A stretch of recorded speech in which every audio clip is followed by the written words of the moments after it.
Shalom, I'm Eddie Chumney of Hebraic Heritage Ministries, and we welcome you to this week's Focus Israel Report. In this week's report, we're going to be sharing with you regarding spiritual insights into the Feast of Tabernacles, which is called in Hebrew Sukkot. As this is the season of the year when Jews in Israel and around the world, along with Christians who practice the Hebraic roots of Christianity, which can be understood as first century Christianity, will be celebrating the Feast of Tabernacles. In Leviticus, in chapter 23, verse 34, it is written, "Speak unto the children of Israel, saying, the 15th day of the 7th month," that is in the biblical calendar, "shall be the Feast of Tabernacles for 7 days unto the Lord." And then in verse 42, "You shall dwell in booths 7 days. All that are Israelites born shall dwell in booths." So the Feast of Tabernacles is celebrated in the 7th month of the biblical calendar from the 15th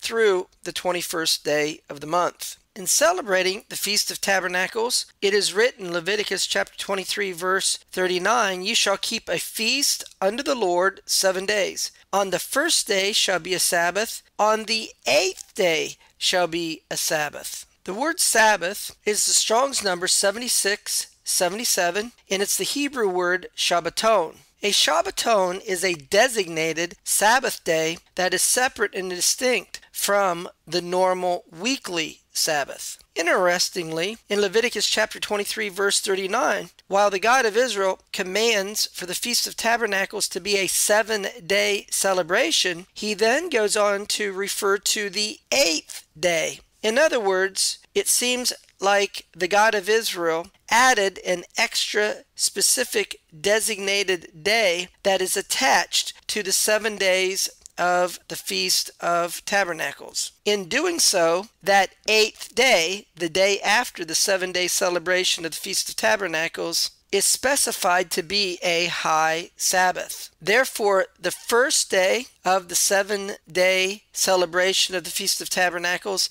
is a high Sabbath, and then the day following the 7 days of the Feast of Tabernacles, which the Bible calls the 8th day, then is a high Sabbath as well. The Hebrew word for tabernacles, or booths, is sukkah. A sukkah is a temporary dwelling place, and it's associated with the tabernacle, a booth, a tent, or a pavilion. Tabernacles is remembrance of the children of Israel and their journeys in the wilderness after they were redeemed out of Egypt. The children of Israel spent 40 years in the wilderness. In doing so, they dwelt in tents, or booths, or in Hebrew, a sukkah. In Leviticus chapter 23, verse 34, there's a commandment to keep the Feast of Tabernacles in the 7th month for 7 days. And then in verse 43, it is written, "That your generations may know that I made the children of Israel to dwell in booths, or tents, when I brought them out of the land of Egypt. I am the Lord your God."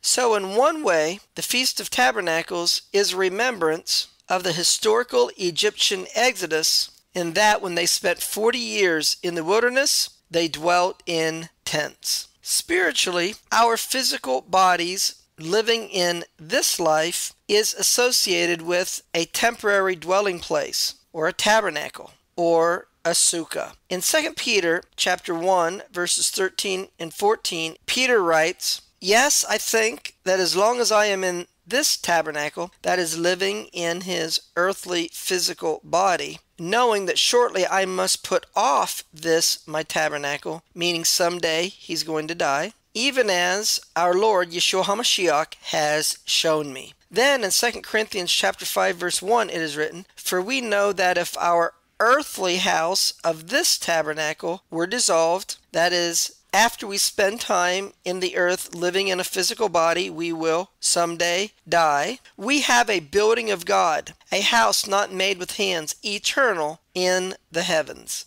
Not only our bodies, but our lives are likened unto a tabernacle, or a temporary dwelling, or existence. Speaking of Abraham and his life, in Hebrews chapter 11, verses 8 through 10, it is written, "By faith Abraham, when he was called to go out into a place which he should receive for an inheritance, he obeyed, By faith he sojourned in the land of promise, as in a strange country, dwelling in tabernacles or tents with Isaac and Jacob. For he looked for a city which had foundations, whose builder and maker is God. So a sukkah is a temporary dwelling place. It could be a tent, a pavilion, a tabernacle, and it can even be likened to our earthly physical bodies in the temporary time that we spend on this earth before we receive our eternal resurrected bodies. During the Feast of Tabernacles, on the first day of the 7-day celebration, there's a commandment to wave, among other things, palm branches. In Leviticus chapter 23, verse 40, it is written,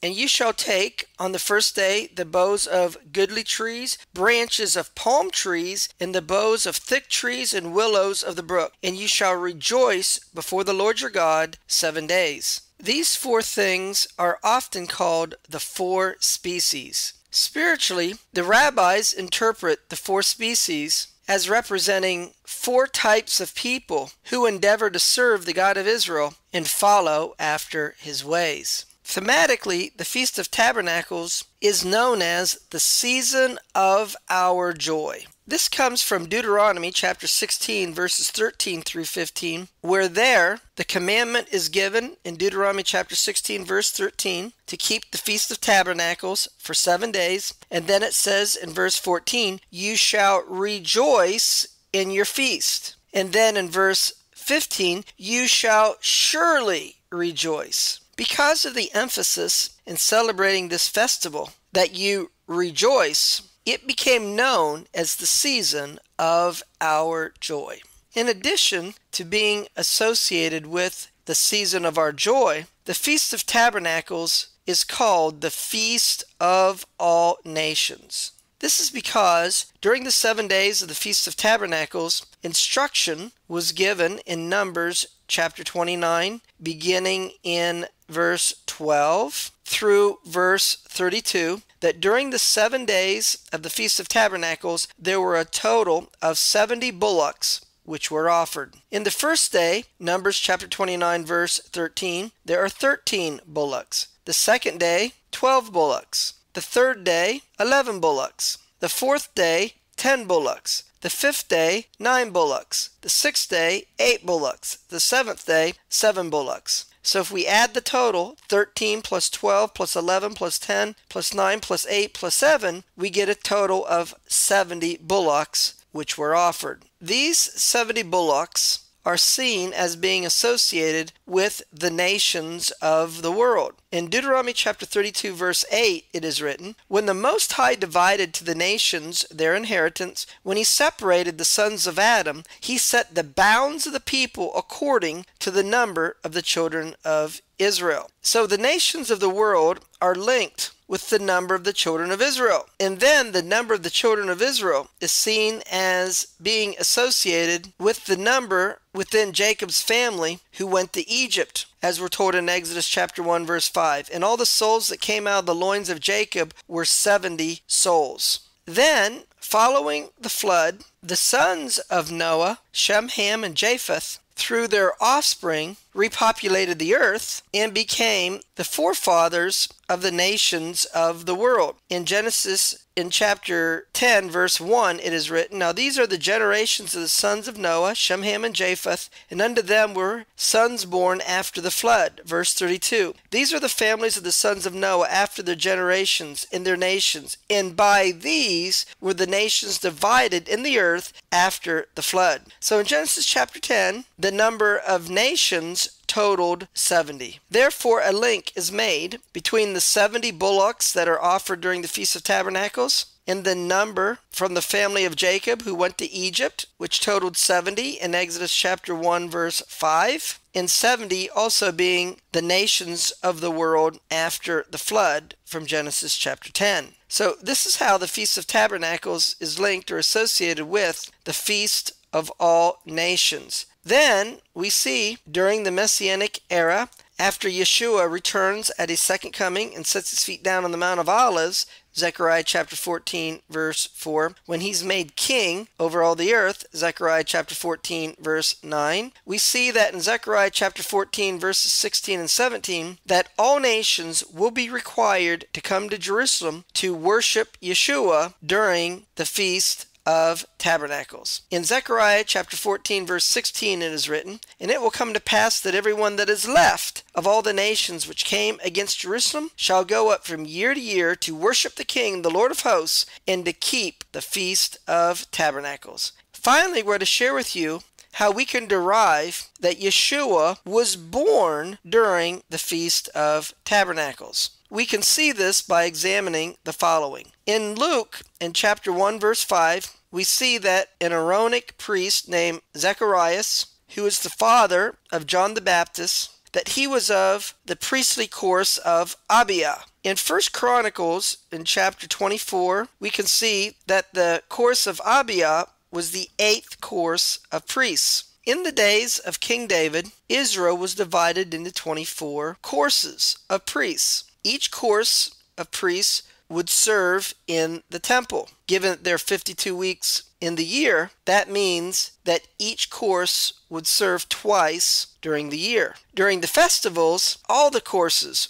would serve in the temple. Given that Zacharias was the 8th course of the priests, being of Abiah, this tells us the time of the year when this event would have happened. In Luke chapter 1 verse 9, we see that Zacharias is burning incense in the temple, and in doing so he's offering prayers unto the God of Israel, wherein the angel of the Lord appeared to him in Luke chapter 1 verse 11 and told him in Luke chapter 1 verse 13 that his prayers were heard, and in doing so he was going to have a son who was to be named John or Yochanan. This was referring to John the Baptist, whose ministry was in the spirit and the power of Elijah, Luke chapter 1 verse 17. Given that we have the spring festivals of Passover and Pentecost, or Shavuot, Zacharias would be ministering in the 10th week of the year. Allowing for the laws of separation found in Leviticus chapter 15, verse 19 and verses 24 and 25, after we're told that he went back to his house, Luke chapter 1 verse 23, and then if we go forward 9 months, this will put the birth of John the Baptist, or Yochanan the Immerser, around the first month of the year in the middle of the month, which would be Passover season. John the Baptist is 6 months older than Yeshua, as we can see in Luke chapter 1 verse 26. Therefore, Yeshua would have been born 6 months after John the Baptist, which would be in the 7th month of the year, in the middle of the month, or during the Feast of Tabernacles. We see the themes of the Feast of Tabernacles associated with Yeshua's birth. As we're told in the announcement of his birth in Luke chapter 2 verse 10, the angel said, "I bring you good tidings of great joy, which will be to all people." 2 of the themes of the Feast of Tabernacles, as it's called the season of our joy and the feast of all nations. And then we're told in Luke chapter 2 verse 12 that Yeshua was wrapped in swaddling clothes, lying in a manger. The Greek word translated as manger, taking it back to the Hebrew, would be a sukkah. So from these things we can see that Yeshua was born during the Feast of Tabernacles. Well, that's going to conclude this week's report, where we shared with you spiritual insights regarding the Feast of Tabernacles, as well as seeing that Yeshua was born during the Feast of Tabernacles. Until we do it again, Shalom in Yeshua the Messiah. Amen.